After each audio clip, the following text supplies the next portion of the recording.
So I've got the Alto on the lift doing a few things, but first I did the custom exhaust. Let me show you. From Japan, I got it with catback Suzuki Sport, which is 2-inch mandrel bent. But the way it came from Japan, from the factory, is right here where it hooked up to the original. It necked down to like 1 3/4, almost 1 1/2. Well, I wanted 2-inch, just like matching the catback. So I did 2-inch all the way up and to the original downpipe, because this is a pretty intricate piece that I really was gonna have a hard time replicating. But if you see these cuts in the bends here and my crappy welds here and here, that's because although the outer diameter of the pipe looks pretty good, they actually is double walled. So the outside makes it look like it's a 1 3/4 inch pipe. The inside diameter is like 1.4. So I cut them in the bends, removed that inner pipe, and welded it back together. Hopefully let it, free flow a little bit better. And the original cat over temp sensor was, of course, seized in the pipe and didn't have any catalytic converter material left in it. So all I did is wired in a resistor and grounded it, and that should keep the cat over temp light off.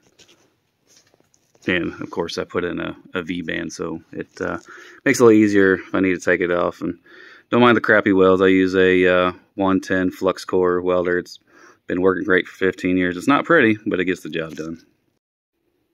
Anybody who has a Suzuki Alto Works, mine's a 97 HB11S. I'm not sure if this will work for any other models. But if you got really bad slop in your shifter and your shifter bushings are bad here at the shifter, I couldn't find replacements, but if you go online and look up 8mm by 10mm by 6mm bronze bushing, this 6-pack of them for $6. And it works perfectly in there. It takes all the slack up, presses into the actual shift cable, and then slides right over there and takes all that slop out. And because mine was completely deteriorated and gone, now there's no slop. The other side is brittle and plastic, and I'm going to do the same. But anyway, $6 for shifter bushings.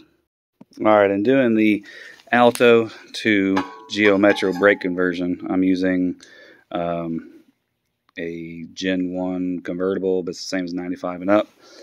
You're just going to basically replace the spindle. They're almost identical. The only difference I've found is between these holes right here. There's a 2mm larger span between those. Some people just hog out the strut to make it work. I'm using an alignment bolt. I'm pretty sure that'll work. Basically, you're just going to bolt all this stuff and replace it with 95 Geo Metro stuff, because you're going to go from a solid rotor like this to a nice vented rotor, and caliper and brake line and everything bolts around. The brake line is identical. Actually, I already have it on one side. And I was able to get all new pads, rotors, brake lines, and calipers with brackets for $150. Now, the knuckles I just have because I have a couple parts Geo, so you have to factor in that cost as well. I'm doing this because the front calipers both sticking really bad. Can't find new ones, and a good used one from Japan that's also 25 years old. It's like $300. So this looks like the best option. It'll change your front lug pattern to 4x1 14.3 from the 4x100 that's here.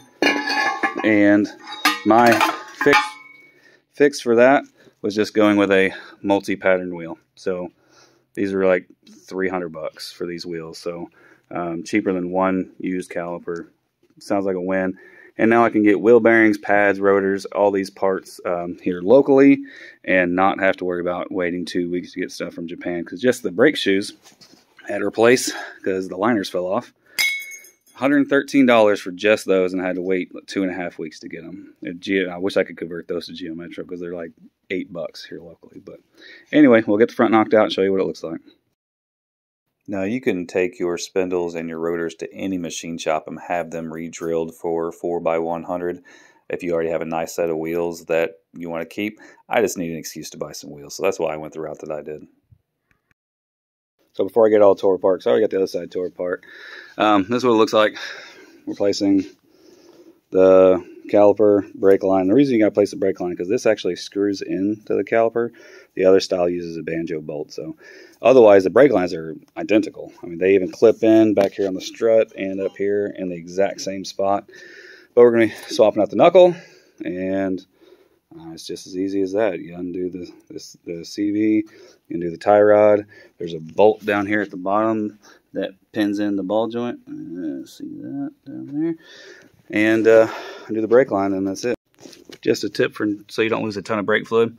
I go ahead and get everything loose, all this undone. The bottom bolt is undone for the ball joint. Brake line's loose. So it's ready to remove, but what you do is go ahead and break this line loose and get it start backing out. You'll see a little fluid come out. And go ahead and get your new caliper and brake line all bolted up. So once you undo the line, pull that clip and drop the line out, you can actually drop the new line in, hook it up, and you won't lose. And then just kind of, then you go ahead and hook it up here, and you just kind of hang it like I did on the other side, or tie it up, and that way you won't lose a ton of brake fluid. Okay, it's actually been a couple weeks since I started doing this conversion, because the knuckles from the Geo Metro actually lift the front end roughly inch and a half.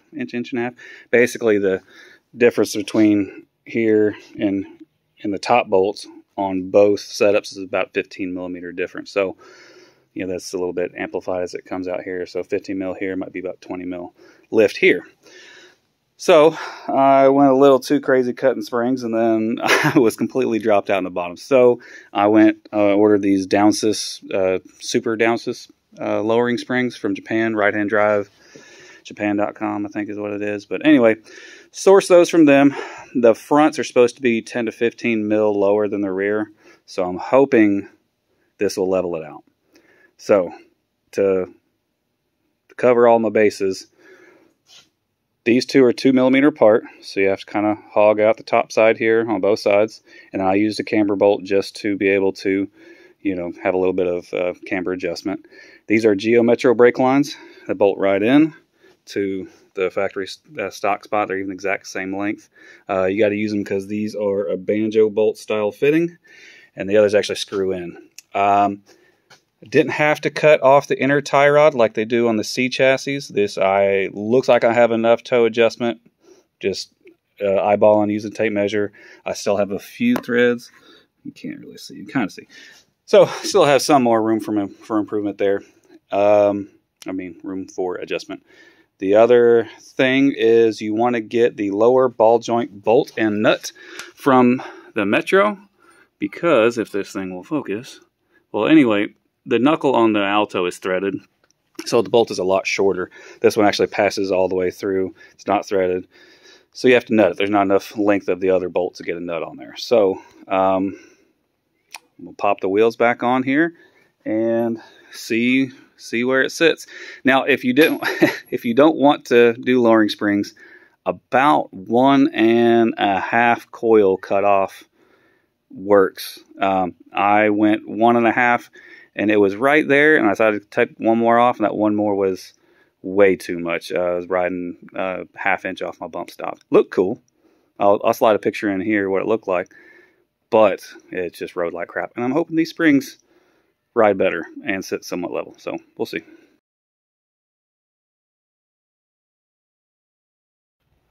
So it's only, I would say, slightly higher in the front. It doesn't look bad. Drives phenomenally. I always thought the stock springs were a little soft. These stiffened it up nicely, and yeah, rides good. It doesn't bottom out. Said the height is pretty good. I'd say that's a pretty good match. The taller Geo knuckles with these super Downsys drop springs. Yeah, I think that looks good. So all said and done, the conversion is actually really simple. If I had all the parts ahead of time, it maybe would have taken about 2 hours to do. Word of advice, go ahead and get new wheel bearings because the knuckles are old. Who knows how old the wheel bearings are. Just get those ahead of time. A lot cheaper if you can get them off of Rock Auto. You can also, like I said, you don't have to get new wheels. I did it because mine came on some Wagon R wheels. They look nice, but they're clear coat's all peeling. They kind of look kind of crummy, and I was going to have to be reconditioned, so it's just easier to go this route anyway. You can have the rotors and the knuckles re-drilled at any machine shop. And as far as improved braking, I didn't really notice any improved braking, mainly because the original calipers were stuck. So with them being stuck, I really didn't get a chance to see or notice any improvement. And the rotors themselves are actually the same diameter, so you're not gaining any surface area to gain like mechanical advantage, make them brake better. But being a vented rotor, obviously they're not going to get as hot as easy, and that should work as well. So yeah, get wheel bearings, buy all your stuff ahead of time. You can cut 1.5 to 1 3/4 coils off and not have to buy lowering springs. Or like I said, just order them ahead of time and have them on hand. It could be done super easy. That was kind of the curveball, was it actually lifting the front end. When I lowered it down, the front end was up about 1.5 inches. I was like, so then I started measuring and quickly realized what the difference was. But yeah, that's everything you need to do the swap. If you got any questions, just let me know in the comments, and yeah, we'll go from there.